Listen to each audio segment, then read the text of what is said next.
Olá, bem-vindos ao Diversiarte, nosso podcast mensal que aborda como a diversidade é retratada no cinema, em séries, livros e arte em geral. Eu sou Pedro Schenck.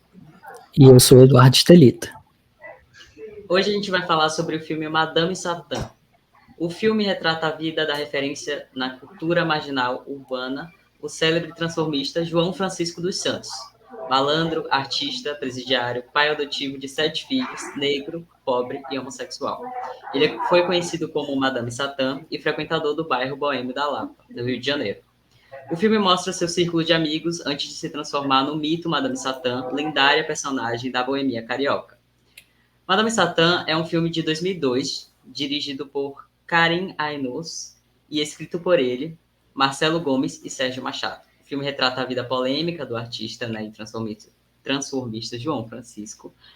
E ele é protagonizado por Lázaro Ramos, no personagem principal, e conta com Marcélia Catacho, Flávio Bauraqui, Emiliano Queiroz e Renata Sorrá, dos demais personagens principais.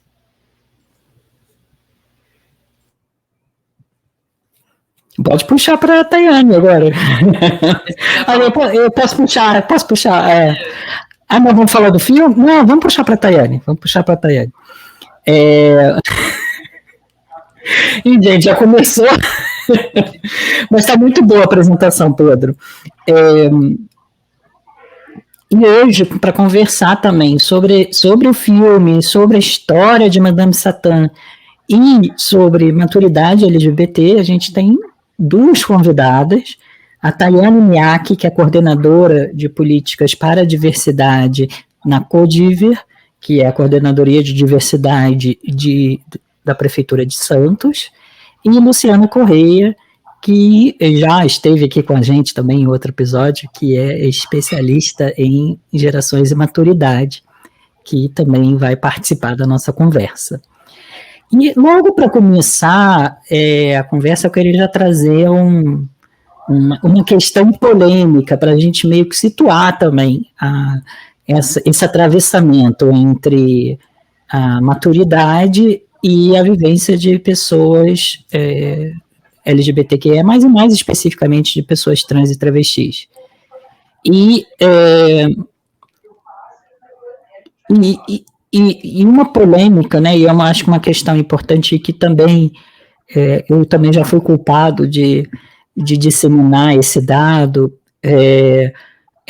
a questão da expectativa de vida de pessoas trans, né, de acordo, a gente vê, né, esse dado sendo disseminado bastante, né, um dado que a origem veio de um relatório da Rede Trans Brasil, e que uma das autoras do relatório lá em 2016, a Sayonara Nogueira, que é uma mulher trans, ela já aponta que esse dado foi mal interpretado, né? Então, o que acontece? Esse relatório, ele olhava estatísticas de assassinatos de pessoas trans e travestis, e nesse relatório, nessas estatísticas, se percebia que a idade média das pessoas assassinadas eram de 30 a 35 anos. É importante a gente situar que esses relatórios foram produzidos e continuam sendo produzidos pela Rede Trans Brasil e pela ANTRA também. Esses relatórios, eles lidam com estatísticas de em torno de 150 pessoas assassinadas, pessoas trans assassinadas no Brasil por ano, e eles não representam toda a população trans no Brasil, né? De acordo com estimativas de uma pesquisa realizada aqui no Brasil e publicada na revista Nature, se estima que no Brasil a gente tem em torno de 3% da população sendo população trans e não binária, ou seja, a gente está falando de na população total brasileira, a gente está falando de aproximadamente 6 milhões de pessoas. E as estatísticas de expectativa de vida, o cálculo da expectativa de vida, para isso a gente precisa de dados oficiais, a gente ainda não tem. Esperamos, né, que a gente consiga ter uma qualidade de dados maior agora, com o censo 2023, que recenseou pela primeira vez a orientação sexual e a identidade de gênero das pessoas. Então, esperamos que, a partir do censo 2023, a gente consiga ter dados mais confiáveis da população trans e travesti no Brasil. E esse dado da expectativa de vida, ele, de pessoas trans, de um lado, esse dado que é muito difundido dos 35 anos de idade, de um lado, ele é muito importante, tem sido muito importante na luta contra a transfobia, contra a violência contra pessoas trans, porque é um dado que choca e sensibiliza. E, por outro lado, esse cálculo, ele pode também invisibilizar e tirar um pouco a atenção de políticas desenvolvidas para pessoas LGBTQIA+, pessoas trans, pessoas travestis, que passaram dos 40, passaram dos 50, passaram dos 60 anos. E é um pouco isso que a gente quer trazer hoje nessa reflexão, sabendo também que Madame Satã foi uma pessoa emblemática, uma pessoa histórica, uma pessoa muito importante na luta, na resistência da comunidade LGBT, e especificamente da comunidade LGBT marginalizada no Rio de Janeiro, no início do século, e Madame Satã viveu até 76 anos. Então, Madame Satã não representa essa estatística, esse cálculo dos 35 anos de idade. A gente precisa também trazer essas dimensões. A gente está falando de um cálculo que é calculado com base numa população de 150 pessoas, vezes uma população real de 6 milhões de pessoas espalhadas nos mais diferentes cantos do nosso país. Então, é importante, é muito significativo a gente poder estar conversando sobre essa temática no momento em que a gente vai ter, pela primeira vez, dados oficiais sobre a população LGBT, trans e travesti no Brasil. E aí, já que eu estou jogando essa reflexão, eu queria ouvir um pouco de você, Tayane. Como você o que você tem vivenciado e encontrado, de um lado, como uma pessoa trans e travesti, do outro lado, como uma pessoa que trabalha no serviço público, atendendo uma população LGBTQIA+, mas que é vulnerável e que também tem todas as idades. Como tem sido essa experiência para você? Bom, hoje a gente vive os extremos, Então, ao mesmo tempo que nós estávamos conversando nos bastidores sobre a longevidade, eu também preciso falar dos jovens, A gente tem hoje crianças e adolescentes trans, que ainda não têm legalizado no Brasil um tratamento de bloqueador de hormônios, a gente tem um processo transexualizador do SUS que ele só me permite estar dentro desse tratamento de hormonização a partir dos 18 anos, e me preocupa muito crianças e adolescentes, a gente tem tido suicídio por parte dessas crianças, desses adolescentes, por ouvir na mídia, por ouvir de seus familiares que menino tem que ser menino, menina tem que ser menina, Então, quando eu, com 19 anos, que fui colocada para fora de casa,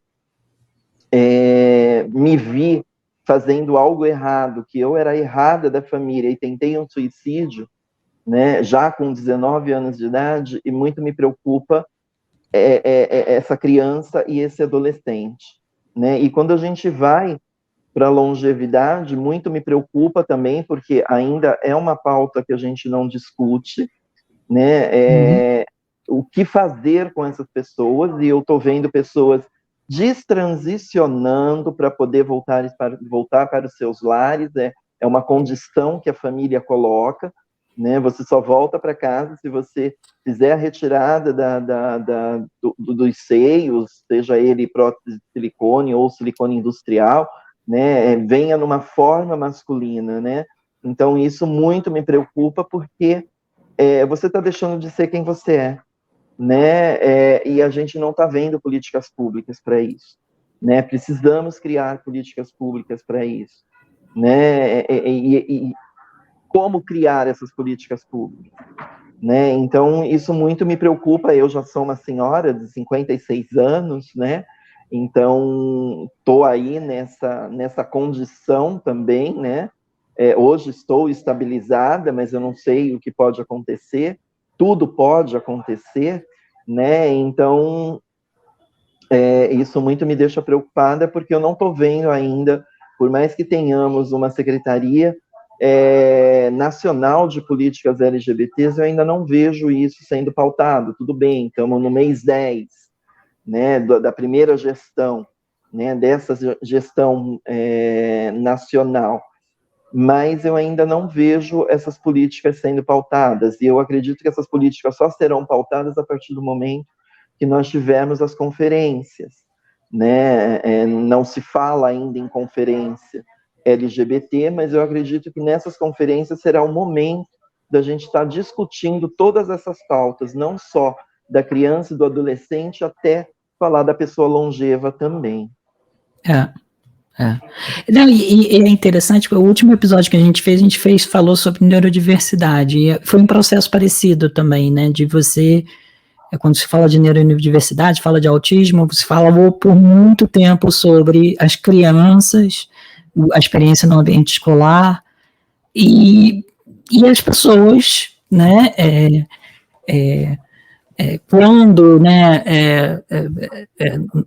quando, né, quando você não tem esses trágicos fins que a gente encontra no Brasil, no país que mais mata pessoa trans no mundo,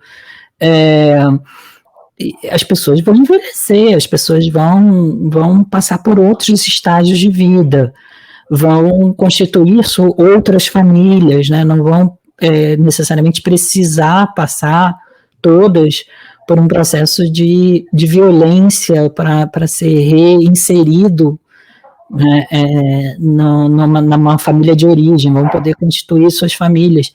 E agora a gente começar a tangibilizar, e é isso que eu achei muito interessante na história de Madame Satã, né, é uma pessoa que viveu até os 76 anos, né, então é uma pessoa que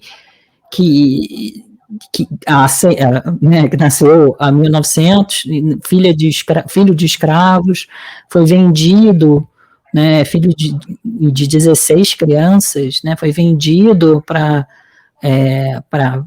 ser reescravizado na infância. Aos 8 anos de idade já tinha passado por 2 processos de escravização, e que passou por uma vida, né, bastante dura, bastante difícil, como muitas pessoas LGBT, e que vai passar por outros estágios da vida, né? De forma alguma a gente está desmerecendo esse início da juventude. Ele é muito importante, mas a gente precisa também trazer para a consciência de que as pessoas envelhecem, que as pessoas precisam de emprego, que as pessoas precisam de acesso à saúde, que as pessoas precisam de acesso a uma série de serviços e necessidades que, se a gente não enxerga esse público como um público que vai passar por um processo de envelhecimento, a gente marginaliza ainda mais essas pessoas em momentos em que até mesmo a pessoa, né, vai ter a força física ou uma série de disposições para engajar nessa luta diária como pessoa LGBT na sociedade brasileira, né, ela vai ser diferente, né? Imagino, né? Então, é isso que eu fico assim refletindo muito, como quais são esses desafios. E aí você tinha mencionado algo mais cedo que a gente ficou até bastante emocionado, e que, se você pudesse compartilhar esse trabalho, 2 trabalhos que você mencionou, um em relação a esse trabalho na pandemia para a comunidade LGBT, esse processo de volta para as famílias de origem que você mencionou um pouco agora, ou as alternativas nos abrigos, a fragilidade associada também, né, ao risco de você pegar uma COVID quando você já é HIV positivo, e do outro lado, essa experiência do reconhecimento da dignidade do nome social após vida, né, no processo durante o processo do óbito, né, e da formalização do óbito. Se você pudesse compartilhar essa experiência, porque é uma experiência que eu posso falar por mim, né, nunca nem tinha me passado pela cabeça como mais uma dessas nossas lutas dentro da comunidade LGBTQIA+, e uma luta também que é difícil, no momento que você está fragilizado, que você acabou de perder um ente querido. Aí, se você pudesse compartilhar um pouco do que você já vivenciou e o que vocês conseguiram dentro da Coordenadoria de Diversidade já implementar nesse sentido. Ok. Eu chego na coordenadoria em 2021, né? Em 2021 é uma coordenadoria nova, ela foi criada neste novo governo, né? Dentro do Departamento de Direitos Humanos, e nesse Departamento de Direitos Humanos ele já existia algumas coordenadorias, então vou citá-las aqui. Então a gente já tinha a Coordenadoria da Criança e da Juventude, da Mulher, da Pessoa Idosa, da Igualdade Racial, da pessoa com deficiência, né, e também uma coordenadoria jurídica, onde é atendido munícipes em vulnerabilidade que não têm condições de pagar um advogado. E faltava a coordenadoria de diversidade. Esse governo, ele contemplou, né, essa coordenadoria, criando essa coordenadoria, e me convida para estar à frente dela. Quando eu chego, eu me deparo com uma pandemia, né? Ano de 2021 foi um ano pandêmico, né? E o que eu podia fazer naquele momento era estar fazendo assistencialismo, porque a gente se depara com LGBTs em situação de rua, a gente se depara com LGBTs em prostituição, a gente se depara com LGBTs que já estavam emancipados, né, e que não querem estar em situação de rua e que também não querem ir para abrigos, né, voltam para os seus lares. E a partir do momento que eles voltam para os seus lares de origem, a família impõe que essa pessoa volte destransicionada, ou seja, se é uma transexual ou travesti, que ela corte o cabelo, que ela retire os seios, que ela não use maquiagem, né, e algumas se submeteram a isso, porque não queriam ficar nem em abrigo, nem em situação de rua, né? E tinha que ter um pagamento, né? Porque ela não estava trabalhando e a família não entendia que a gente estava vivendo um momento pandêmico, onde as pessoas não podiam trabalhar, né? Mas era exigido dessa pessoa um pagamento, né? E esse pagamento foi a cesta básica. Então a gente ficou um ano aí entregando cesta básica para essa população. Para a população de rua, como a cesta básica ela não tinha muita funcionalidade, né, por eles estarem nessa situação de rua, a gente foi atrás de cartão do Bom Prato para que essas pessoas pudessem se alimentar diariamente, e fui em busca de kit de higiene para essas pessoas, né?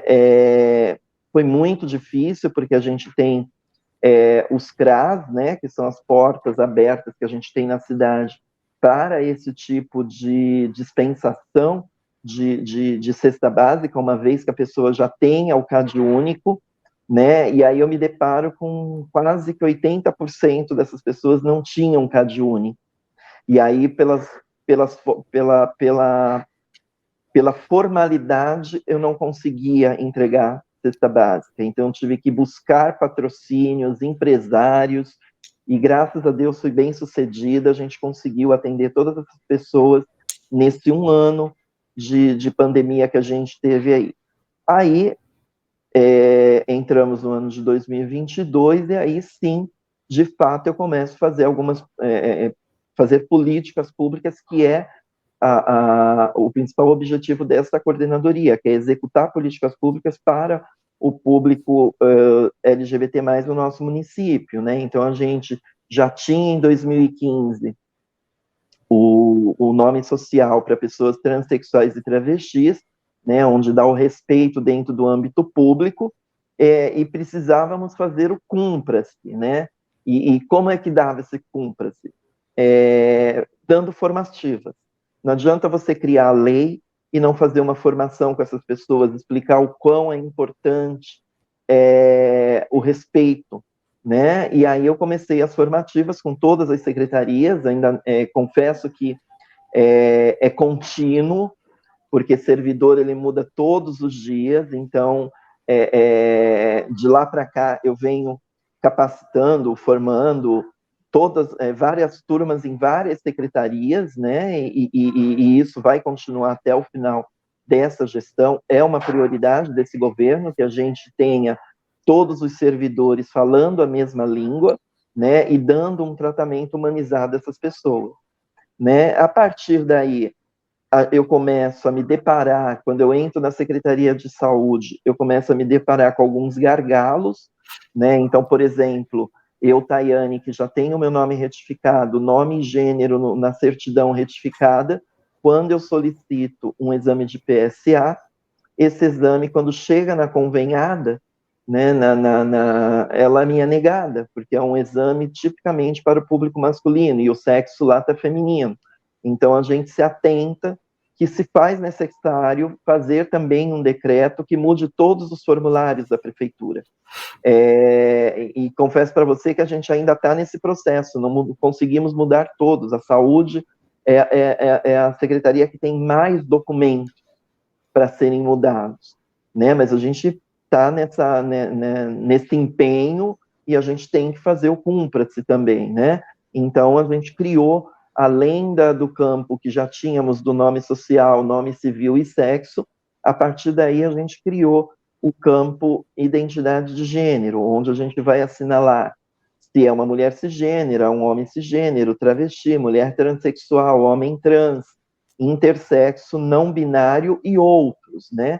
E aí, quando esse exame ele chega na empresa convenhada, ela me é atendida, porque ele vai entender que a pessoa é uma pessoa trans, né? Então, foi uma coisa que só aconteceu porque a gente começou a fazer essas formativas e os próprios servidores começaram a trazer essas deficiências para a gente, né? A partir daí, a gente criou o selo Santos da Diversidade, que é também uma importante ferramenta que tem como objetivo de identificar, de categorizar os estabelecimentos que possuem boas práticas relacionadas às empresas que valorizam e também contratam o público LGBT.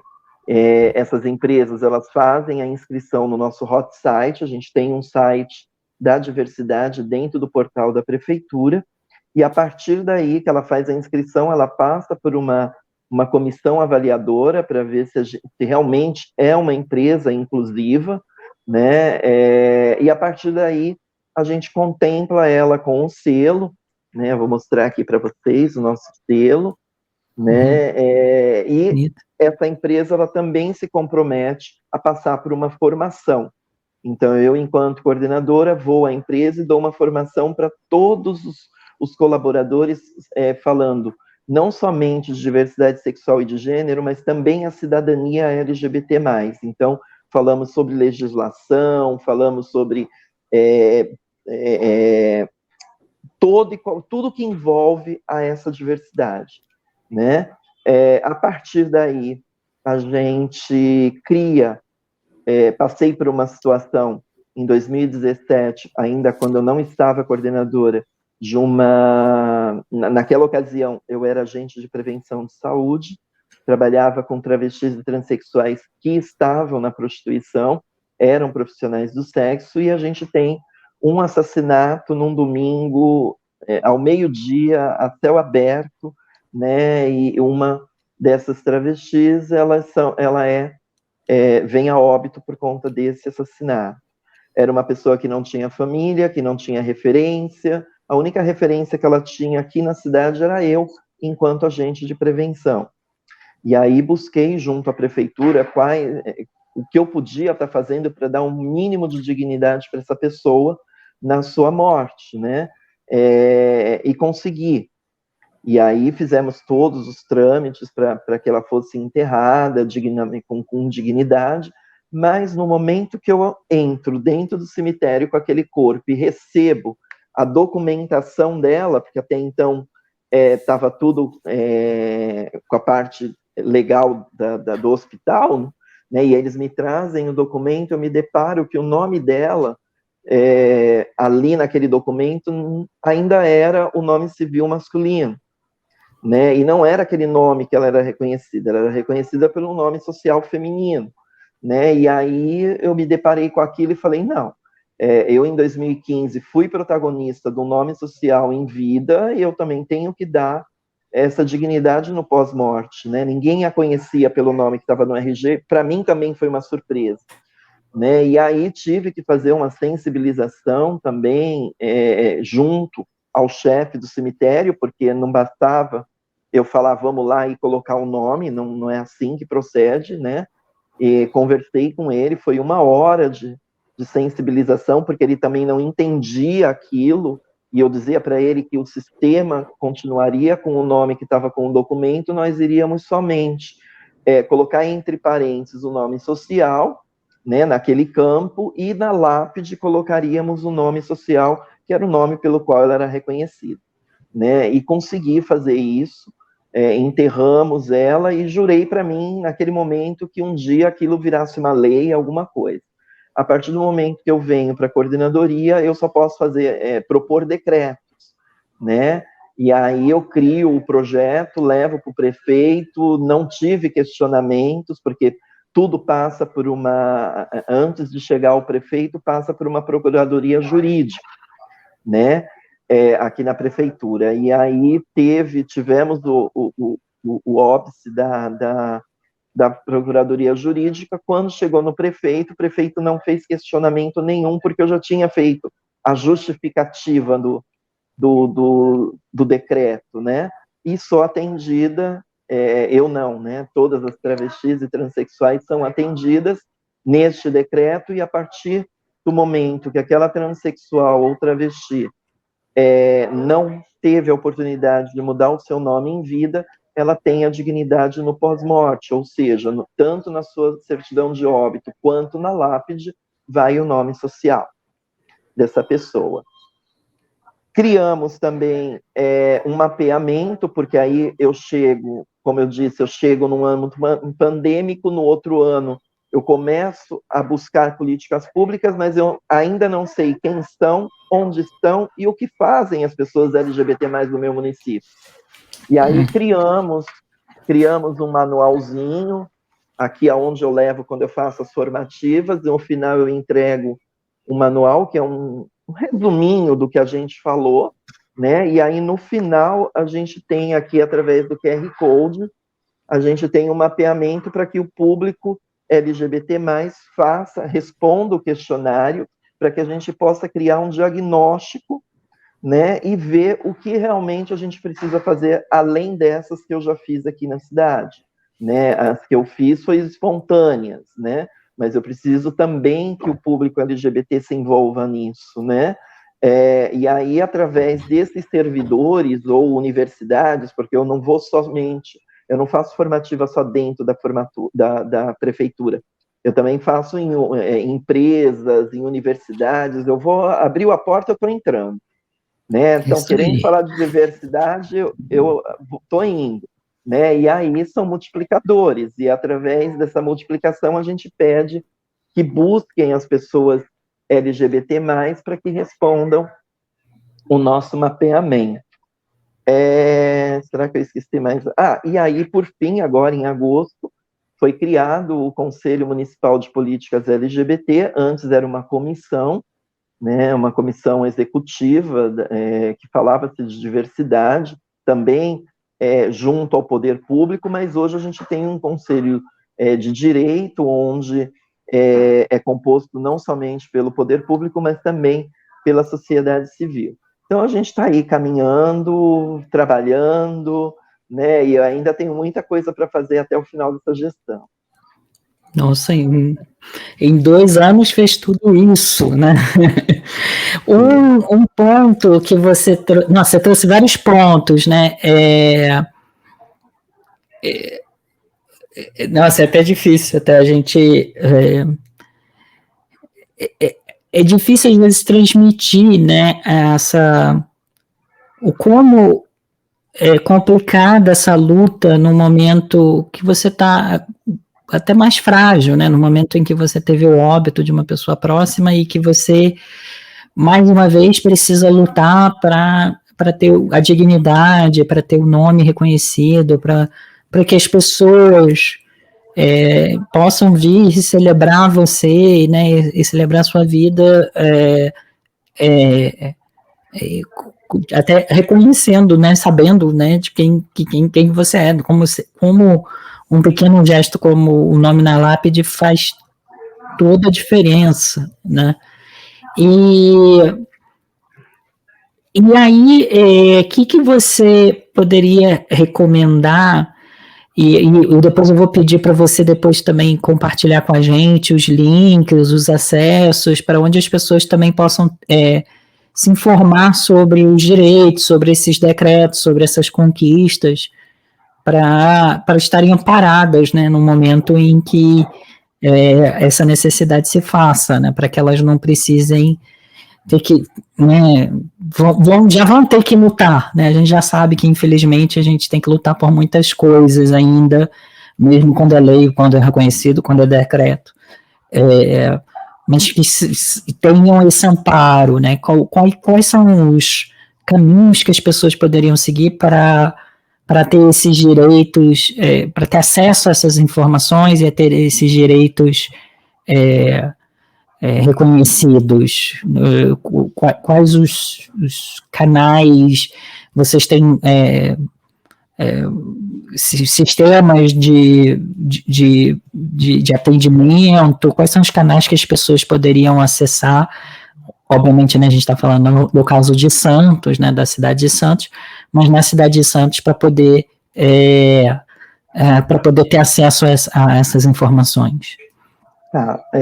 A coordenadoria ela fica no centro de Santos, né, na rua General Câmara, número 5, 14º andar, né, o nosso telefone é 3201-5617, e também temos o nosso site da prefeitura, que é www.santos.sp.gov.br/diversidade, né? E aí, através dali, tem e-mail, temos os nossos e-mails lá, onde pode estar fazendo contato com a gente aqui, e eu nunca me nego de dar, por mais que eu diga que o principal objetivo, né, a principal competência desta coordenadoria é fazer políticas públicas, eu nunca me nego de atender as pessoas e de dar o acolhimento, porque a gente sabe que se eu tivesse tido isso lá atrás, né, tudo poderia ter sido muito mais fácil, eu não tive isso. Então, hoje eu não me nego a atender ninguém, então eu atendo desde adolescente até a pessoa longeva, né, tentando orientar, dando o acolhimento, porque às vezes nem sempre a gente consegue resolver, né, porque não existem políticas públicas, né, e a gente se pauta nas políticas públicas, mas só o fato de você estar dando acolhimento e de estar amparando ali a pessoa e ela entender que ela não está sozinha, né, já é um amparo, né, então eu prezo muito por isso, porque eu não tive isso lá atrás, né, a minha história não é diferente das demais travestis e transexuais, eu também fui colocada para fora de casa, por conta da minha identidade, mas eu tinha um diferencial, eu já tinha 19 anos de idade, já estava trabalhando no mercado formal de trabalho, sou formada em contabilidade e custos, sou técnica, né, já estava numa universidade fazendo jornalismo, mas não concluí por conta da saída, né, dessa expulsão de casa, né, e era meu pai quem pagava a faculdade, então tudo isso, de repente, poderia ter sido diferente naquela ocasião, né? Eu tentei um suicídio porque eu achava que a errada era eu, né? Que eu não me encaixava dentro daquela família, né? A família tipo Doriana, né? Papai, mamãe, filhinhos, né? Onde tem alguns aí que querem excluir os adotados, que não respeitam quando é um avô ou uma avó que cuida do seu neto. E eu tive pesquisando outro dia, a gente tem no Brasil 196 tipos de família, né? Olha, 196 tipos de família, e aí a gente fica naquela do papai, mamãe e filhinho, né? Não, a gente tem vários tipos de famílias, e a gente precisa respeitar essas famílias, né?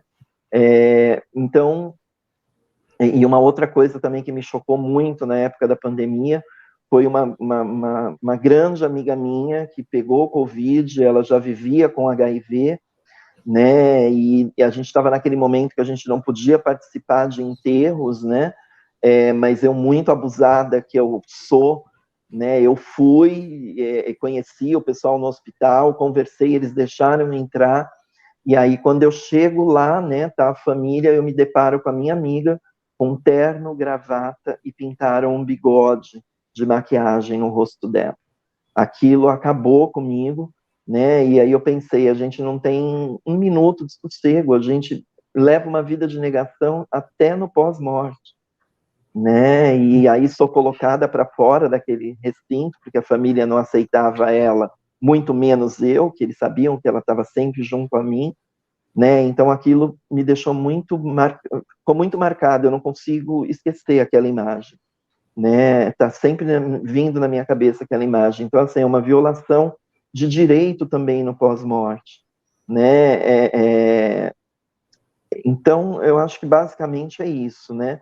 Eu estou aqui disposta a atender toda e qualquer pessoa que não sabe os caminhos das pedras, né? E a gente faz juntas, já fizemos várias denúncias aqui juntas, porque eu, enquanto instituição, eu não posso colocar o meu nome, né, nessas denúncias, mas eu faço junto com a vítima, como se fosse eu que estivesse fazendo, para mim, mas o nome, documentação, sempre é o da pessoa que sofreu a discriminação ou atenção. preconceito. E que bom, né?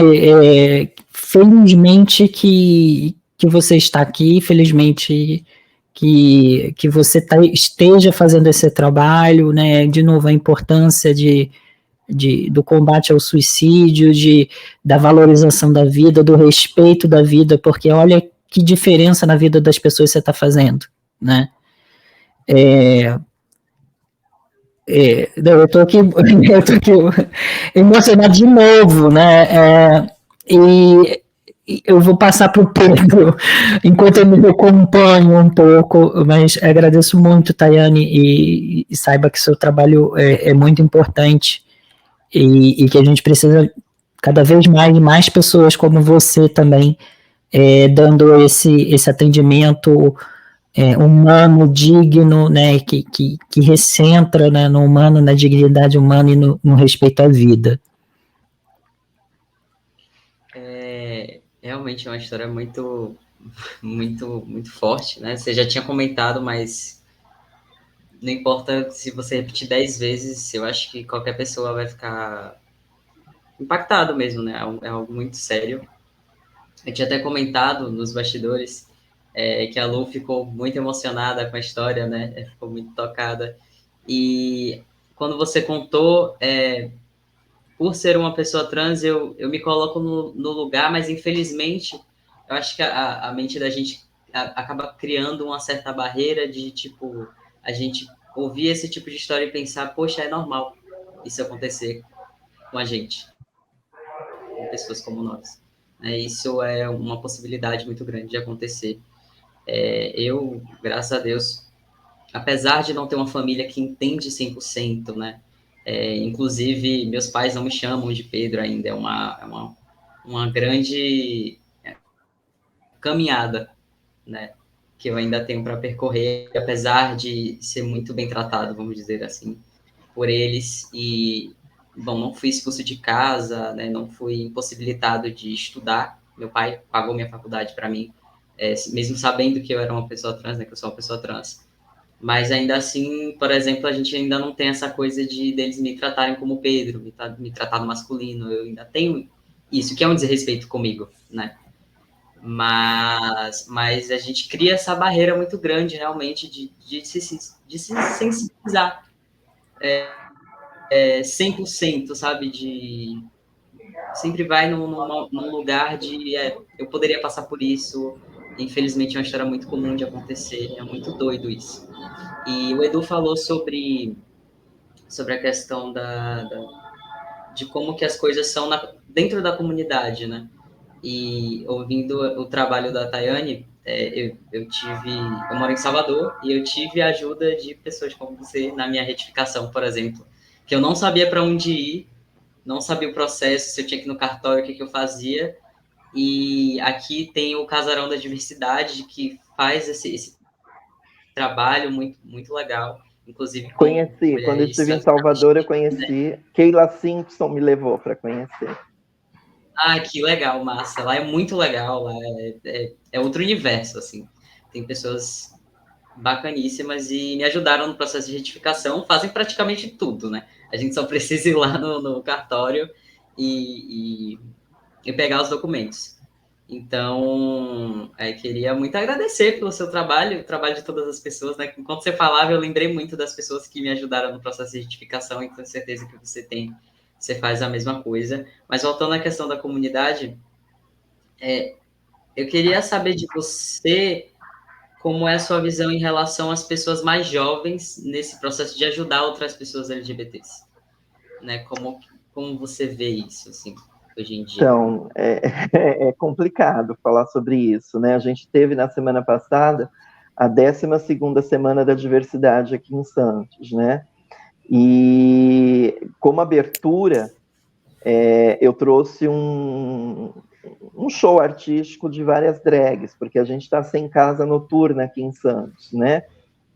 E as artistas, elas existem, elas estão aí, né? Mas não tem espaço para trabalhar, porque não tem casa noturna, né?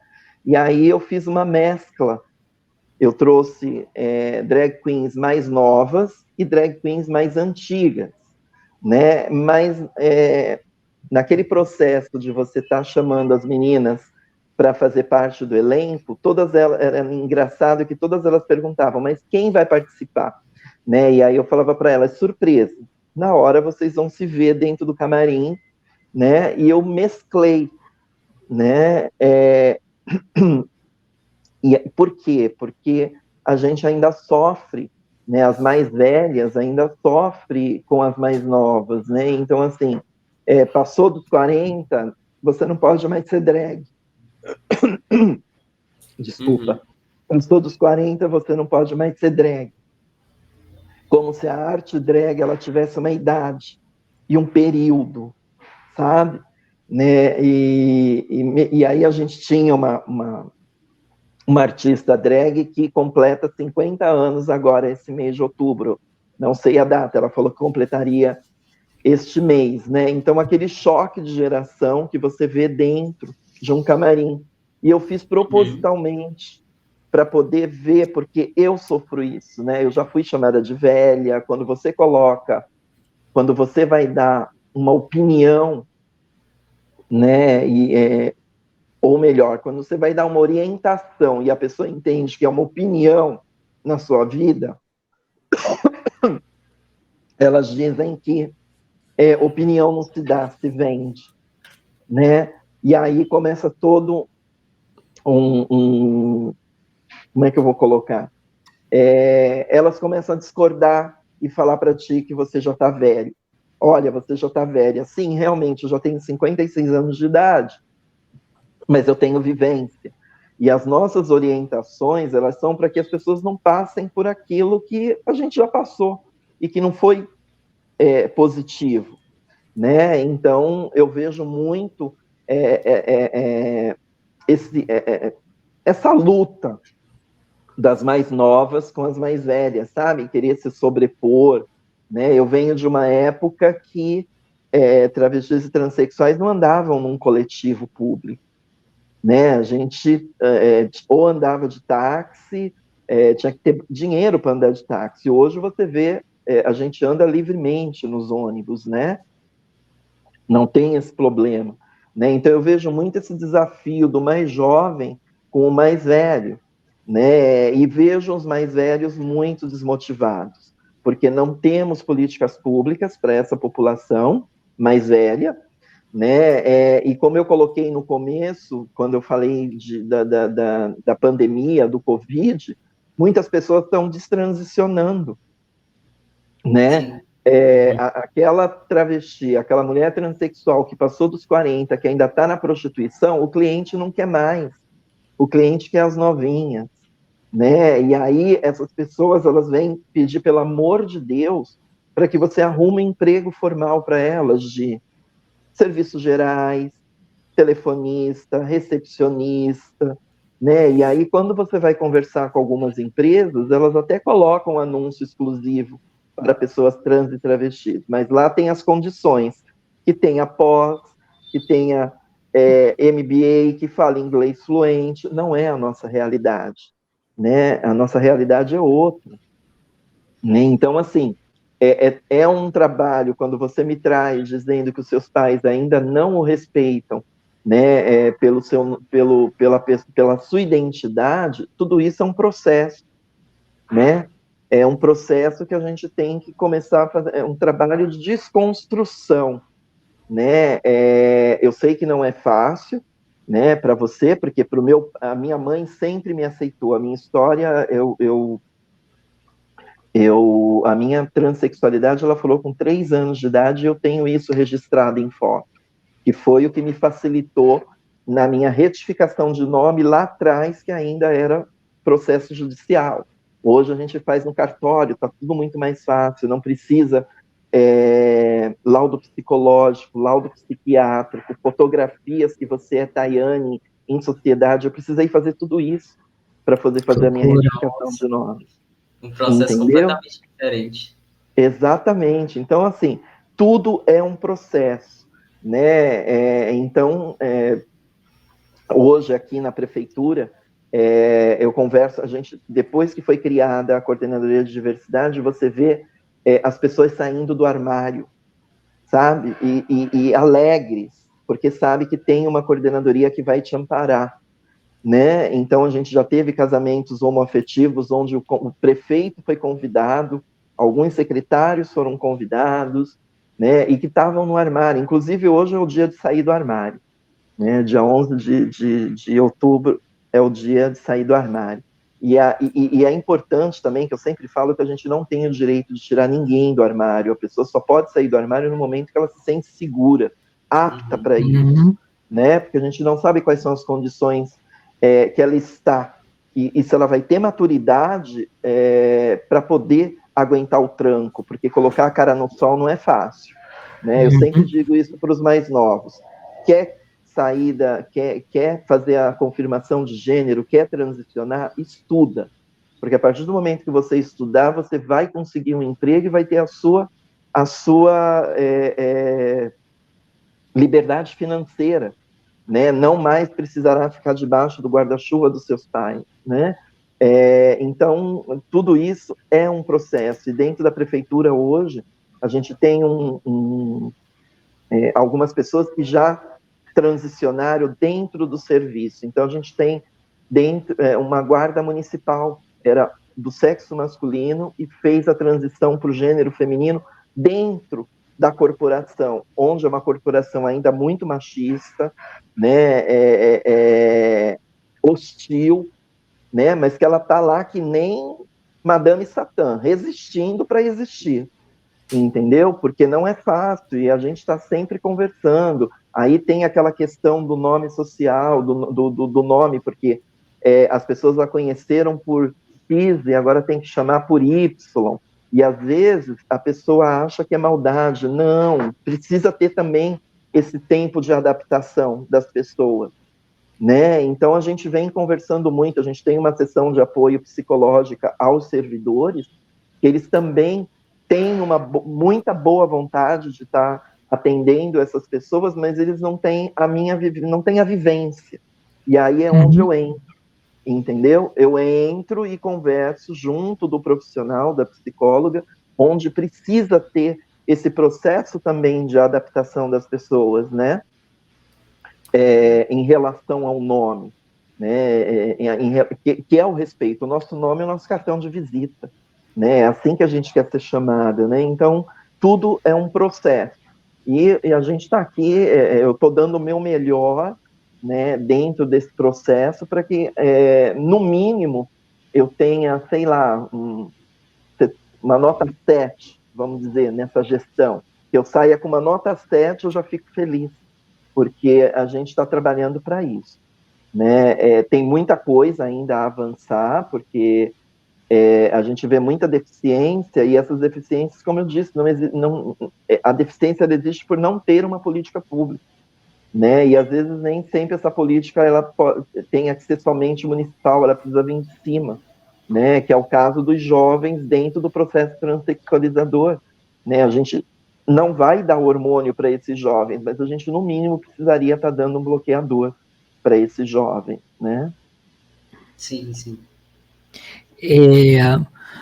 Eu queria aproveitar uma coisa que você trouxe sobre a independência financeira, né, da importância da independência financeira para a pessoa LGBTQIA+, e também a independência financeira e o planejamento financeiro para a longevidade é um dos grandes temas, né, Lu, do trabalho, né? Então, não só porque a gente entende que existe um etarismo muito grande no mercado de trabalho formal,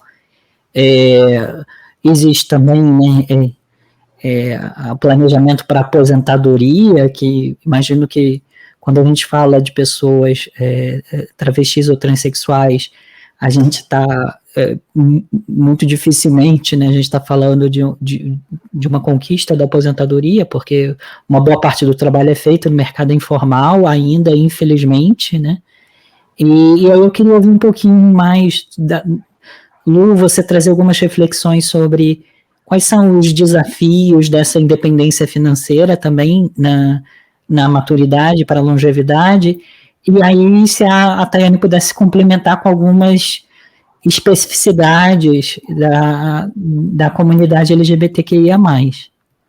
Era justamente esse o gancho que eu queria trazer, porque algo que a Tayane acabou de falar, que eu acho extremamente relevante, é a questão da autonomia, né?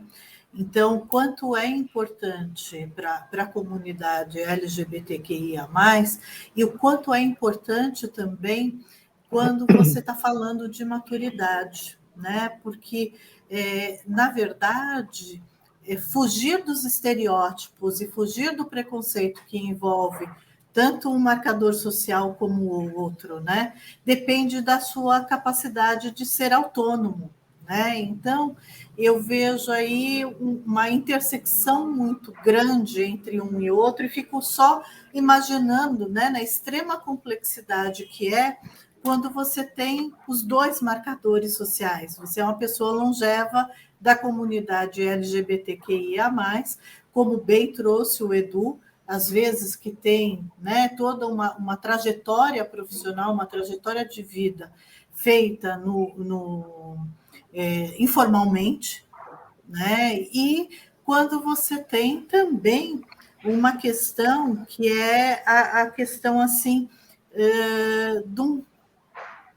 vamos dizer, de uma educação que às vezes não pode ser completa por todas as situações, principalmente quando a gente está envolvendo pessoas que transicionaram, né? Às vezes muito jovens e tudo mais. Que a gente sabe que tem envolvimento, a complexidade é tão grande, porque isso passa pela questão familiar, pela questão social, pelas dificuldades muito grandes, né? De viver em sociedade, né? Então, eu acho que isso é extremamente relevante, e eu vejo quando eu ouço a Tayane falando assim, a gente precisa ter políticas públicas para a gente lidar com a questão, por exemplo, da transição dos jovens, Então, hoje, o SUS ele não permite, né, ele tem limitações para fazer a transição dos jovens, né? E a gente tem limitações para a gente pensar da pessoa longeva também. Então, hoje, não existem políticas públicas que pensem a inserção da pessoa longeva no mercado de trabalho. Não existe. Isso é uma coisa independente, né, da questão LGBT, independente da questão de gênero, independente de qualquer outro marcador social, a maturidade, apesar de estar caminhando a passos largos dentro da população brasileira, a gente sabe que até 2030 nós vamos ser a 5ª população mais velha do mundo, né? Em 2040 se projeta que 57% da população brasileira economicamente ativa vai ter 45 anos ou mais. Então, é coisa que está batendo a porta, né? 2040 é um tropeço, 2030, então, é um piscar de olhos, né? E ainda não existem políticas públicas para tratar disso. Isso por um lado. E, por outro lado, as organizações também não estão preparadas para lidar com a questão da longevidade. E daí, quando você completa isso com a questão de uma maior complexidade, que também é a questão LGBT, a questão, né, da pessoa trans, a questão dos direitos humanos que envolvem, eu acho que isso acaba ficando um pouco maior. Por isso que pensar na aposentadoria é algo que, ao mesmo tempo, é imprescindível, mas, ao mesmo tempo, é muito difícil, muito complicado, sabe, Edu? Então, eu acho que hoje é uma iniciativa muito mais pessoal de como é que eu me organizo dentro da complexidade da vida do que especificamente algo que está constituído dentro do espectro, né, da vida em sociedade, ou mesmo do espectro da vida pública, digamos assim. Então, assim, e se você me permite, aí até um pitacozinho dentro do teu trabalho, né? Acho assim, imprescindível pensar um pouco nisso, como é que a gente pode, né, apoiar esse trabalho também, né, desenvolvendo, às vezes, programas de pré-aposentadoria, né, e se é que a gente pode pensar em aposentadoria, né, para este público, no sentido de trazer um pouco assim, de esclarecimento de como é que eu posso continuar ativo e, às vezes, me reinventando para outras possibilidades de vida, né? Porque a questão da aposentadoria é muito difícil. E a autonomia, ela é necessária, né? Para a pessoa longeva como um todo e para a pessoa LGBTQIA+, ainda mais necessária, e para a pessoa, né, trans, eu acho que é ainda mais complicado frente a todas essas questões aí que envolvem a nossa vida em sociedade aqui no Brasil, que ainda é tão conservadora, né? Eu volto novamente falando do adolescente. A gente precisa garantir que essa criança e esse adolescente ele consiga terminar os seus estudos, né? Porque eu sempre digo que se uma pessoa, e aí eu estou falando de pessoas trans e travestis novamente, porque ainda aquela pessoa que sofre mais dentro das escolas, né? Pelo não respeito do nome social, pelo não deixar usar o banheiro de acordo com a sua identidade, não usar uniforme de acordo com a sua identidade, né? E se a gente garantir o direito dessas crianças e adolescentes ter a permanência delas dentro das escolas até o final, né? A gente não vai ter, a gente vai ter menos pessoas trans e travestis nas esquinas se prostituindo, né? E aí a gente tem hoje o Enem, que desde 2014 já permite o uso do nome social, então a gente já tem pessoas também se graduando, né? E aí a gente caminha para uma coisa também que talvez as pessoas não se atentem, né? Foi falado da aposentadoria. Quando eu faço a minha retificação de nome, eu tenho a opção de mudar ou não o meu gênero na certidão de nascimento, né? E por que eu tenho essa opção? Porque se eu sou um homem trans, né, que fiz a minha transição do feminino para o masculino, e eu quero mudar na minha certidão de nascimento o gênero para o masculino, a aposentadoria dele vai começar a contar a partir do masculino.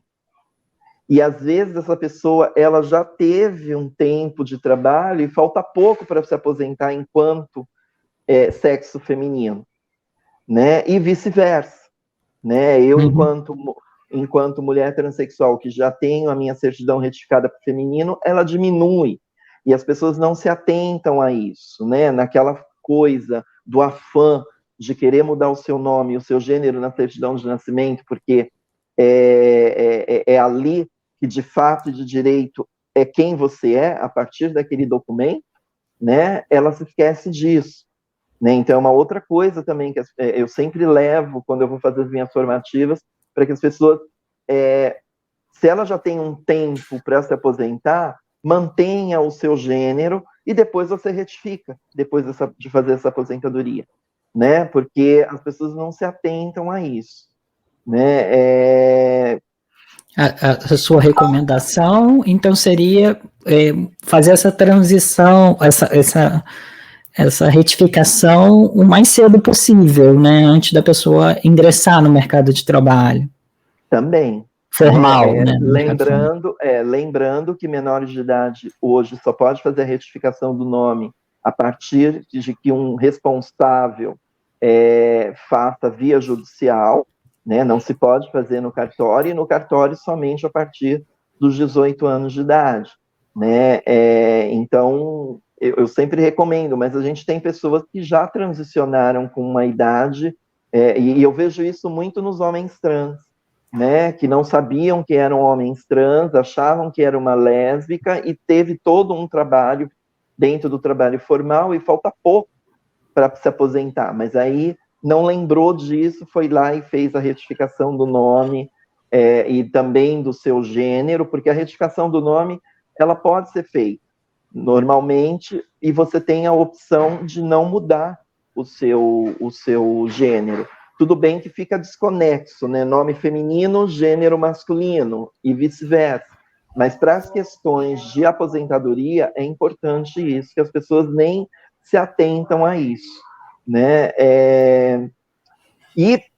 Quando a gente fala de contratações, né, eu sou prova viva disso. Eu fiquei 33 anos na informalidade, participando de projetos, porque antes da minha transição, eu já estava no mercado formal, eu trabalhava num departamento pessoal de uma empresa, sou formada em técnica e contabilidade, como já falei, mas por conta da minha transição, fui mandada embora, né, por conta da mudança do teu corpo. E hoje, o que a gente vê é você encaminha o teu currículo via e-mail, né, para as empresas, e o teu currículo ele é avaliado, ele é aprovado quando você chega para a entrevista, né, aí chega este corpo que é político, e a partir dali você já tem a pessoa que vai te atender, ela já formula uma negativa.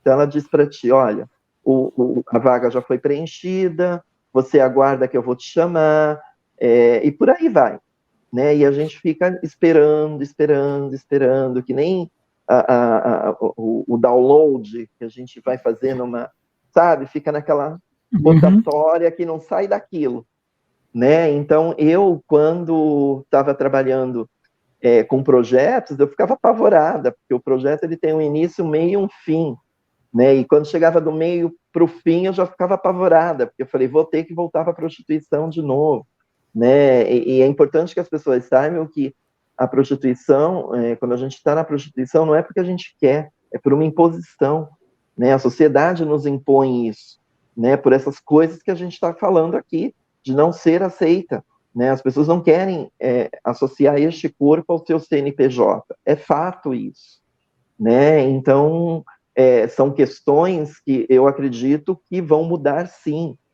né? A gente já está vendo aí empresas, eu estou vendo empresas que estão sendo contempladas com o selo da diversidade, que já está abrindo essa porta, né? Empresas do Porto aqui, que já tem pessoas trans trabalhando, né? Então é importante isso, né? Essa mudança. Fala-se muito de ESG, mas não se Cadê o S, aplica. né? Então, Onde que está o S disso, né? Então, assim, não se aplica. Mas esse é o nosso trabalho. Eu acho que, novamente, digo que é um processo, não somente de desconstrução, mas também de adaptação.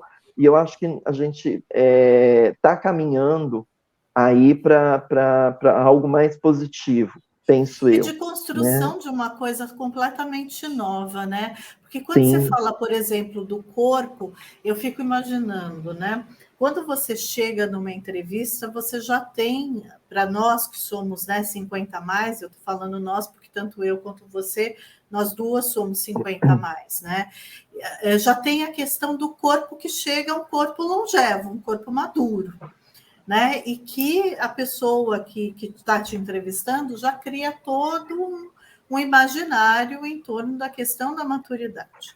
E quando você fala de alguém da comunidade LGBT, você ainda coloca mais uma camada de complexidade nessa leitura, né? Então você traz um outro marcador, né? Enfim, e daí, na verdade, não é só de uma desconstrução, mas de uma construção, eu acho.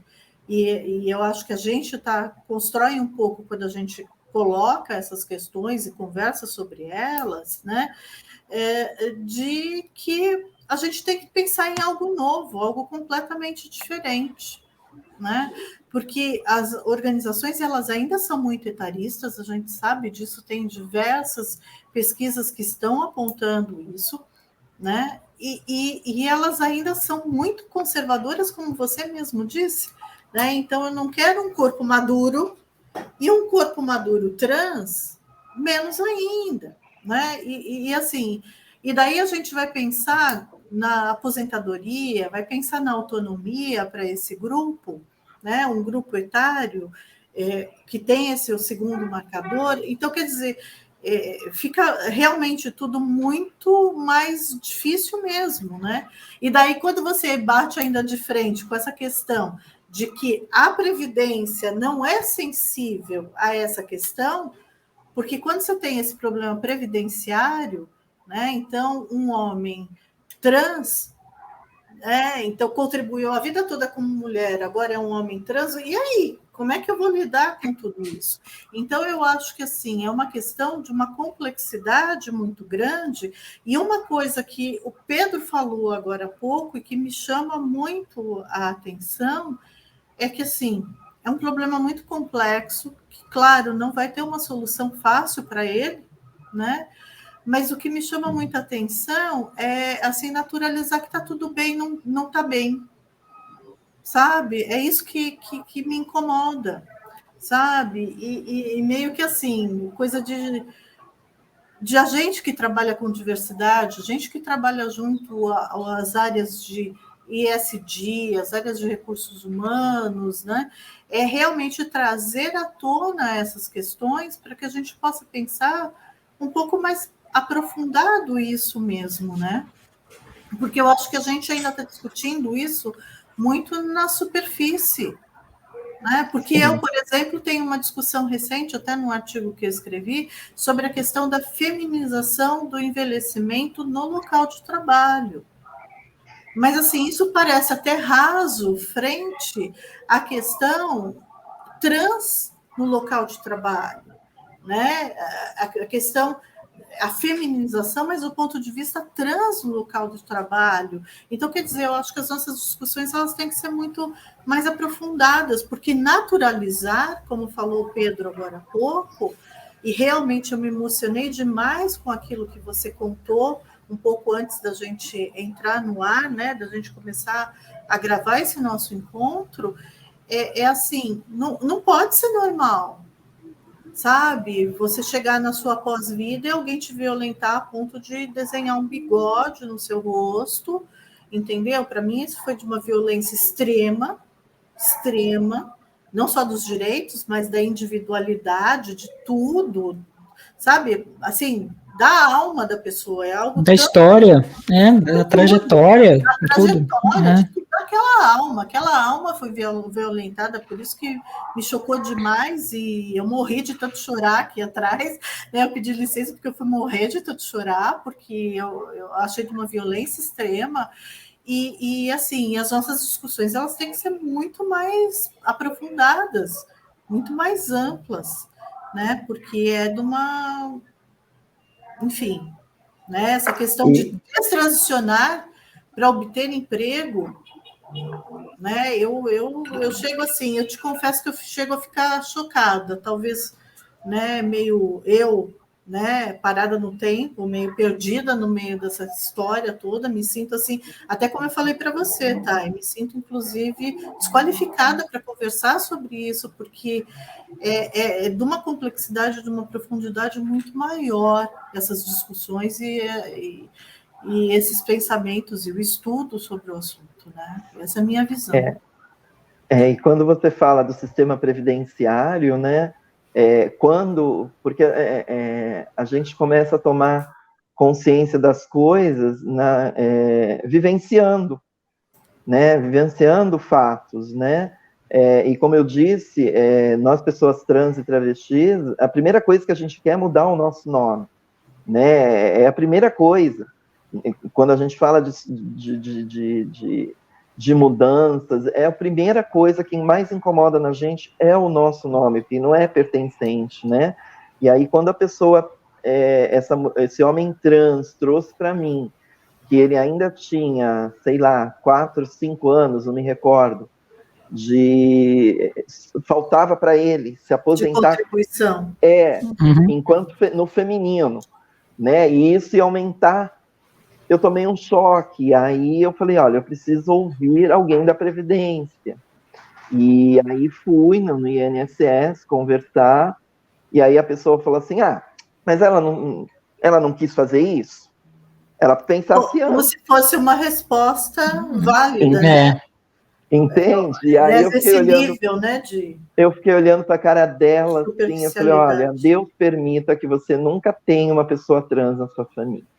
Foi a coisa que eu pensei, sabe? Porque a minha vontade era xingar, sei lá, era perder o meu réu primário ali, sabe? Mas aí eu pensei comigo e falei, não, Deus permita que você nunca tenha uma pessoa trans na sua família, porque não é esse tipo de resposta que a gente busca, sabe? Ela podia ter explicado melhor, de uma forma, mas ela quis fazer isso, então agora dane-se, né? Vai ter que responder por isso, né? E eu fiquei olhando assim, então são coisas que você passa, que você se choca, e é aí que as pessoas começam a ter as ideações suicidas, porque ela não começa a não se sentir pertencente.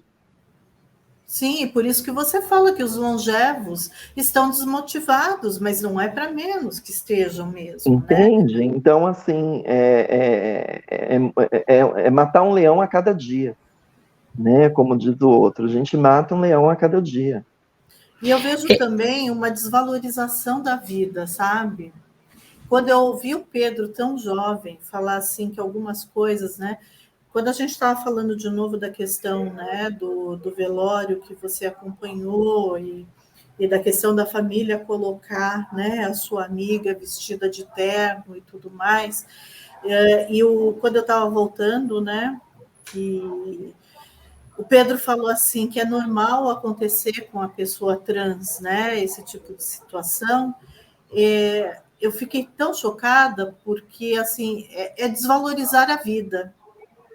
Né? E eu acho que a vida é um bem tão primário, que merece tanto respeito, né? É tão forte isso, que como que alguém te responde algo assim? É alguém que não valoriza a vida, né? A vida do outro. Existe um outro ali que tem que ser valorizado por existir. Sim, não existe empatia, não sabe o que é empatia. Infelizmente, as pessoas não são empáticas, né? Eu queria puxar que a gente, já para começar a se encaminhar para o final, eu queria puxar uma última pergunta que me marcou muito no filme, né, do Madame Satã, que que conecta muito com o que você trouxe, Tayane, e o Pedro também, que todo mundo aqui trouxe também, da questão desse matar um leão por dia, e que mostra muito claramente, né, o personagem do João Francisco dos Santos, né, do Madame Satã, que é importante também destacar, né, não é uma travesti, não é uma pessoa trans, né, é um homem gay cisgênero, transformista, que é uma pessoa que no início do filme é uma pessoa com muita raiva, né, com muita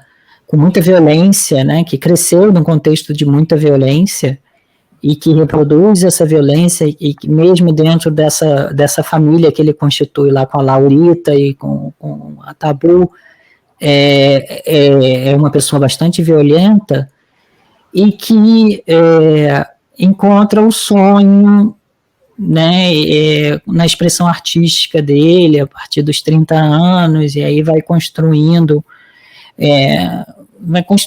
a figura, né, que ficou conhecida também no Rio de Janeiro, né, com a presença nos carnavais.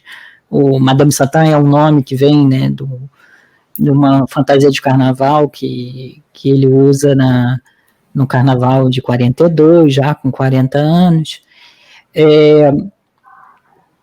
E aí eu queria também, eu não sei como fechar, mas era uma pergunta no sentido de a gente refletir sobre esse ímpeto da luta e da violência e de como você e de escolher as suas batalhas, e isso o filme também mostra muito bem como Madame Satã vai evoluindo na forma também como escolhe as suas batalhas, né? Como vocês percebem como você percebe esse processo de amadurecimento e até a sua própria história pessoal como uma travesti que já passou dos 50 anos, como você percebeu esses movimentos em relação a sua melhor forma de agir na sociedade e a sua melhor forma de viver o seu sonho, né? E de viabilizar o sonho de outras pessoas. Como você enxerga, se você pudesse avaliar a sua trajetória, o seu momento pessoal? Olha, não é fácil, né? Porque assim como Madame Satã, eu também resisto para existir, né? E a gente consegue fazer uma linha do tempo, né? De uma pessoa que nasceu em 1900, que morreu com 76 anos, que lutou, e não só lutou, lutou fisicamente, né? Para sobreviver, porque era muito atacado, né, mas também lutou por algumas coisas, e a gente está em 2023 e a gente continua lutando, né, a gente continua ainda resistindo para existir, né. Eu de uns 10 anos para cá, eu coloquei uma coisa na minha cabeça: eu sou protagonista da minha história, né? E a partir daí, olhares, apontamentos, o preconceito, porque o preconceito ele não é só verbal, ele é também no olhar. Como você olha para a gente percebe a discriminação e o preconceito, né? E hoje em dia essas coisas não mais me atingem, sabe? Antes eu ficava chateada, ficava amargurada, hoje não mais, né? Hoje, olha, estou trabalhando, estou estabilizada, né, mesmo sendo um cargo político, né, sendo comissionada, dentro de uma gestão, eu tenho consciência disso, né, pode ser que amanhã ou depois, na próxima gestão não seja a mesma gestão, eu não esteja mais aqui, e precise pensar novamente se alguma empresa dessas que eu estou aí buscando, para estar dentro do selo da diversidade, vai me contratar, né? Ou não, né? E também tenho que ter a consciência de que a esquina está lá me esperando, né? Por mais que eu já não tenha mais, eu já não tinha, nunca tive vontade de fazer, eu fiz mesmo por precisar, para sobrevivência, né? Por isso que eu fui buscar outros caminhos para chegar até aqui. E isso eu não estou falando numa intenção de que todas as meninas que estão na prostituição têm que fazer isso. Não. Né? A gente precisa entender cada contexto. Né? A gente tem meninas que não terminaram os estudos e que, infelizmente, a gente precisa trazê-las para requalificá-las, para ressocializá-las, né? Colocar, para que, sim, a gente consiga colocar no mercado de trabalho. Vamos ter, sim, de meninas que vão querer sair dessa prostituição e vamos ter meninas que não querem sair, que já estão dentro daquele sistema, né, e que para ela está tudo bem e está tudo certo. Mas a coisa pega quando passa dos 40. Quando passa dos 40, aí não tem jeito. Porque aí o cliente ele quer carne nova, né?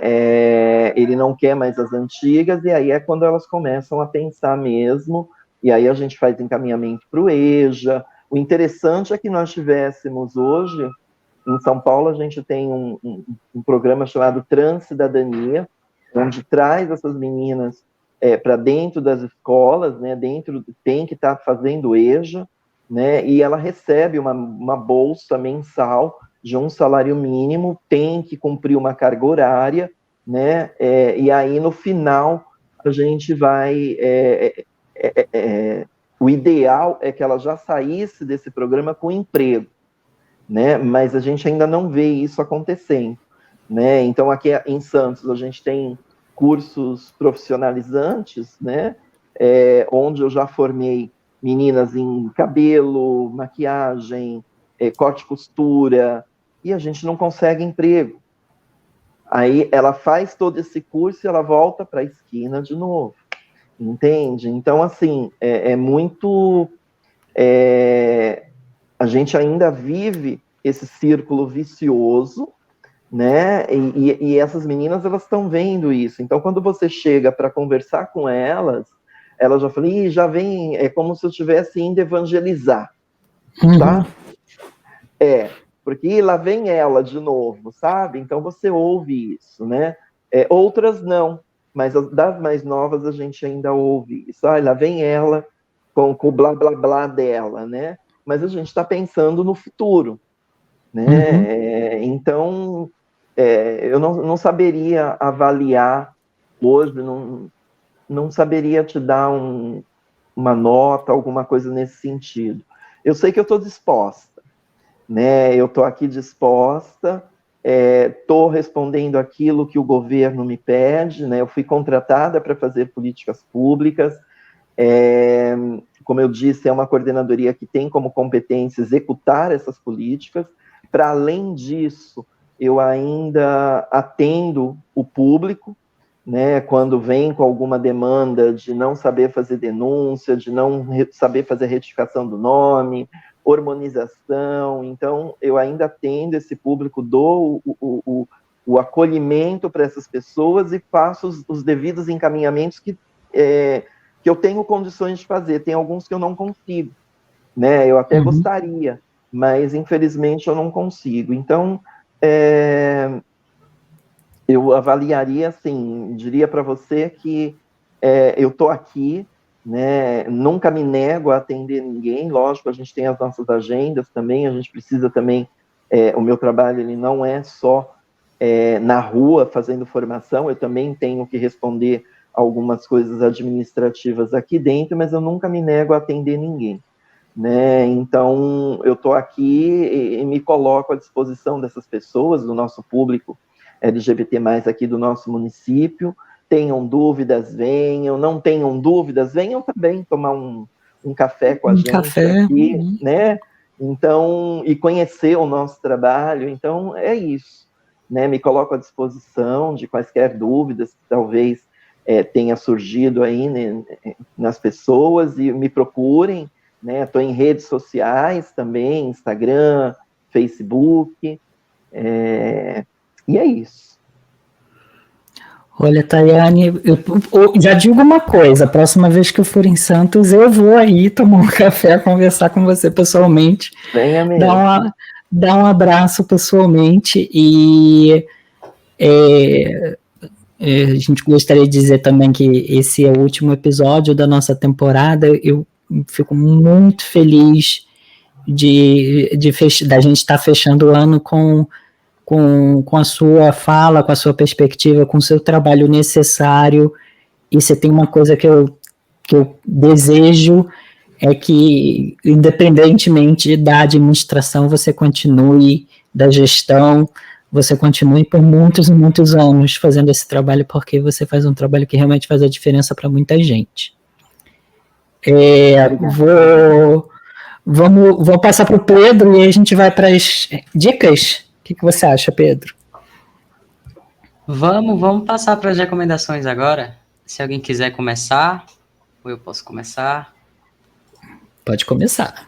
E aí, pode começar? Então, eu separei aqui, na verdade, foi difícil, porque pelo tema de hoje, e até uma reclamação em relação ao audiovisual, tem pouquíssimas séries e filmes com esse tema, né? A gente vê mais falando sobre pessoas trans, pessoas LGBTs no geral, mais jovens, e quase que a gente não acha nada falando sobre pessoas mais velhas, né? Como que é e tudo mais. E então foi bem difícil. Eu acho que provavelmente essa série já foi recomendada aqui, mas vou recomendar de novo. Que eu lembrei de Manhãs de Setembro, que é da Amazon, que tem a Lineker como personagem principal, que é uma série muito boa. E tem essa história, né, que é bem pesada em alguns momentos, mas é muito emocionante também. O nome dela é Cassandra, né, da protagonista, feita pela Lineker, que é uma mulher trans que descobre que tem um filho e isso muda a vida dela completamente, né? Mostra, eu acho que eu separei, na verdade, porque é uma série brasileira, né? Que eu acho que a gente tem poucas séries brasileiras falando sobre isso. E também que mostra muita realidade, né? Da mulher trans, travesti no Brasil. E também separei um canal, que eu acho que eu nunca indiquei aqui, que é o canal da Mandy Candy, que é uma pessoa que está há muitos anos na internet falando sobre a pauta LGBT, mais a pauta trans, né? E já não é uma pessoa assim, eu não sei quantos anos a Mandy Candy tem, na verdade, mas ela está há muito tempo na internet, inclusive foi uma das primeiras que eu vi falando sobre transexualidade, e foi muito importante para mim também para entender muita coisa. Porque apesar de que eu sabia que tinha algo, né, diferente sobre mim, eu não sabia nada sobre pessoas trans, não sabia das inúmeras possibilidades, não sabia da existência de retificar o nome e de transicionar, de fazer a humanização. Então, eu indico muito também o canal dela, que eu acho que ela tem muita informação boa, assim, porque tem outros canais, enfim, outros lugares que eu não acho que as pessoas propagam muitas informações relevantes, e eu acho que ela é muito relevante. E essas foram as minhas indicações. E se você me permite uma parte, quando você fala de Lineker, né, na Manhã de Setembro, não sei se vocês souberam, mas o filme foi ganhar, a série foi receber um prêmio e não a chamaram. Que absurdo! Absurdo, não sabia dessa informação. Não sabia. Busquem depois na internet para vocês. Se eu não me engano, foram 2 vezes, não foi uma vez só, foram 2 vezes que a série foi receber o prêmio e não a chamaram para estar junto. Que absurdo, olha, meu Deus do céu. Acho que reforça essa questão de vamos falar sobre diversidade, mas não vamos colocar essas pessoas para falar sobre isso, né? Isso Sim, acontece muito. Exatamente isso. Nossa. Você tem alguma recomendação, Tayane? Olha, eu gosto muito da série Pose, né, que a gente fala um pouco das mais antigas, né, e aí que não é só drag, porque eu, quando saí da minha casa, as 2 únicas coisas que sobraram para mim foi a prostituição e também está entrando no mercado de boates para fazer shows. né? Então eu também fiz shows em boates por um bom tempo, né? E aí quando vem a era drag, a gente é chutada, porque eu venho do glamour, né? Dos shows de cabaré, shows montados com bailarinos, e aí vem a era drag e chuta aquelas pessoas, né? Então, Pose, eu acho que faz esse resgate, não somente artisticamente, da parte artística, mas também das familiaridades trans que as pessoas hoje nem sabem que isso já existiu. Então, existem famílias, né, mães que adotam pessoas trans quando elas saem de casa, né? Esses dias eu estava conversando com uma pessoa e ela falou assim, eu conheci Laís de Vilmon, você já ouviu falar? E eu falei, sim, foi a minha mãe. Ela, quando eu saí de casa e fui mesmo a fundo na minha confirmação de gênero, foi ela que estava ali do meu lado, né? Eu tinha minha mãe biológica do meu lado, mas eu também tinha uma mãe trans ali me ajudando, porque naquela época a gente não falava de hormonização dentro de um ambulatório, a gente comprava na farmácia sem receita, né? Então, chegava uma para mim e falava assim, olha, toma tal hormônio que é bom para o cabelo, eu ia lá, tomava que nem jujuba, botava para dentro, em uma semana, em 2 dias aquilo não existia mais. Então, Pose, eu acho que resgata bastante isso, né? Traz história, né? E eu gosto também de um filme que é mais para o lado homoafetivo, que é Hoje Eu Quero Voltar Sozinho. Eu acho um filme delicado, sutil, né? Que não tem aquela coisa da maldade, né? Porque a maldade está nos olhos de quem quer ver, né? Não tem ali aquela maldade. E, assim, eu gosto muito da internet, eu gosto muito de Rita Von Hunt. Gosto muito da fala dela e da nossa Erika Hilton, né? Que tem uma fala potente, né? E é isso, gosto muito das duas. Boas recomendações. Excelentes. Lu, você? Então, você sabe que eu estava pensando na Rita também, eu adoro ouvir ela falar, é sempre muito bom, primeiro porque ela fala lindamente, né? É extremamente articulada, e eu adoro ouvir quem fala bem, né? É sempre muito gostoso, muito bom. E segundo, porque eu gosto da forma como ela articula o pensamento, eu acho muito importante os questionamentos que ela sempre traz. Então, eu vou junto com a Thay nessa indicação. E sobre a questão LGBT especificamente, eu tenho um filme que não é novo, é um filme já, talvez tenha aí os seus 7, 8 anos, que é Behind the Candelabra, que é um filme da HBO, é um filme original HBO, ganhou alguns prêmios, que é com Michael Douglas e com Matt Damon, que retrata um pouco da vida do Liberace, e que eu acho que é interessante, que pega o Liberace mais maduro, né? O Liberace pelo menos 40 a mais, né? E fala um pouco das dificuldades e da vida de um homem que foi até o fim dentro do armário, né? Que teve que viver a vida pessoal dele, a vida sexual dele de forma escondida, né? E todos os desdobramentos que teve em função disso, né? E o quanto foi difícil isso, porque ele era quem ele era de uma forma muito íntima dentro da casa dele, mas não podia ser quem ele era para fora. Então, assim, é quase como se fossem 2 pessoas numa única. Então, assim, acho muito, muito interessante como é que ele lidava e os conflitos em torno disso. Eu acho um belo filme, sem contar que, assim, Matt Damon e o Michael Douglas estão espetaculares no filme. Então, eu acho que é um filme não muito novo, mas que vale a pena assistir. Eu não conheço, eu vou assistir. Já estou aqui procurando. Nossa, assista, vale a pena. E assim, o quanto a pessoa, eu acho que assim tem uma outra coisa, né? Porque ele, além de tudo, ele era um homem muito famoso, né? E o quanto assim a pressão social na década de 70, 80 fez com que a pessoa não pudesse ser quem ela era, né? Então, assim, eu acho que tem tantos aspectos nesse filme que dá para a gente pensar, né? Enfim, eu gosto muito, realmente, eu indicaria. Nessa linha também eu vou indicar um, não lembrava, mas você mencionou, eu lembrei, que é o documentário do Walter Mercado também, que é maravilhoso também. O Walter Mercado é uma pessoa que provavelmente está já mais no espectro da não binariedade, e é uma história realmente muito interessante, muito bem feita, muito sensível. Obviamente a gente não tem como não deixar de recomendar aqui, ainda mais falando dessa temática, a série Veneno na HBO, e que a gente fez um episódio também do podcast sobre Veneno, né, com o Pedro.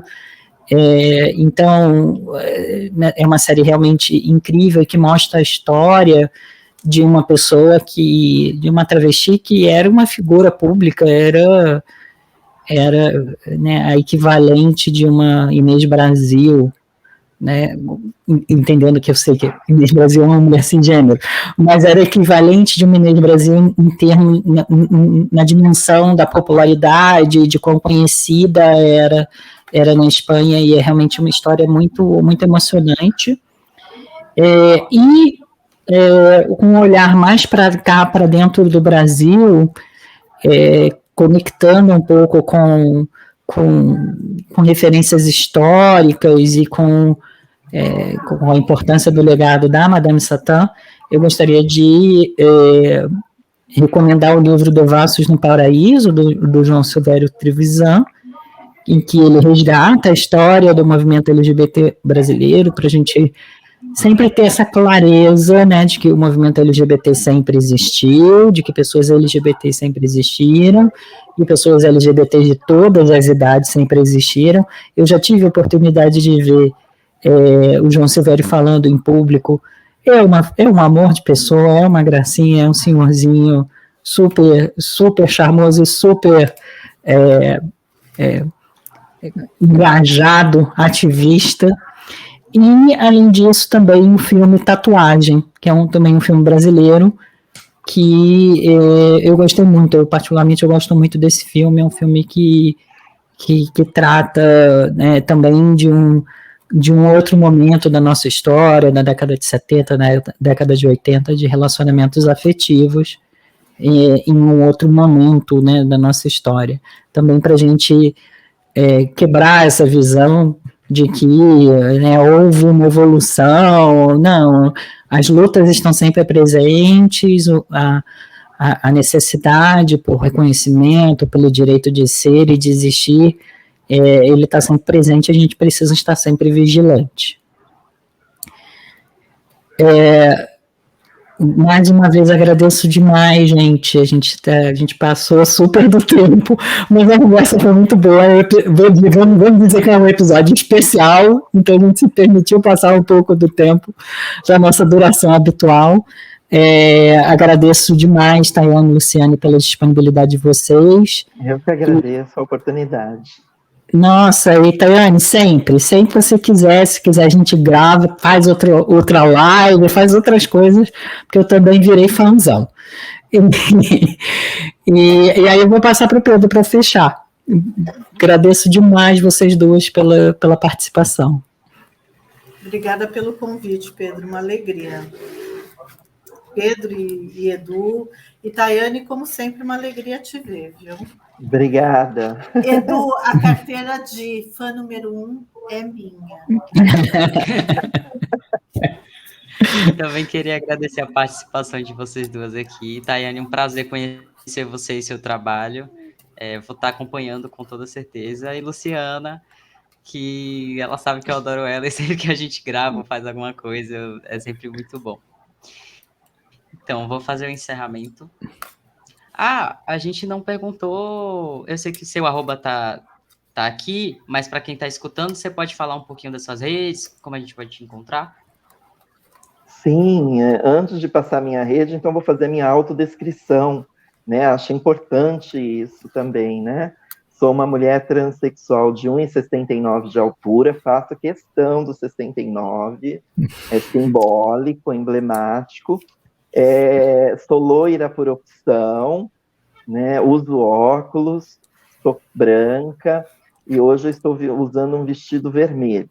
Né? E dentro das redes sociais, eu estou no Facebook como Tayane Miyake Palestrante, e no Instagram, @Tayane Miyake, tudo junto, OFC. Muito legal. Luciana, quer sigam. falar dos seus também? Sigam a Tayane. Isso. Não, com certeza, sigam sim. E a Tayane já sabe, se você quiser, em breve você está no LinkedIn também e eu te ajudo. Quero sim, quero fazer sim. Então tá bem. Bom, eu estou no Instagram como lu.s.correa e eu estou no LinkedIn também como Luciana S. Correa. Sigam ela, gente. Então, vamos lá para o final. Deixa eu colocar aqui o textinho que a gente fala sempre no final. Vamos lá. Aqui. Então, hoje, vamos encerrar. A gente conversou com a Tayane Miyake e a Luciana Correia sobre maturidade LGBTQIA+. O episódio estará disponível nas plataformas Spotify, Apple Podcast, Amazon Music e Google Podcast. E também não se esqueçam de seguir o nosso podcast no Instagram, @Diversiarte. Foi um prazer estar com vocês hoje. Obrigado por nos escutar e até o próximo episódio para mais uma conversa sobre diversidade e arte.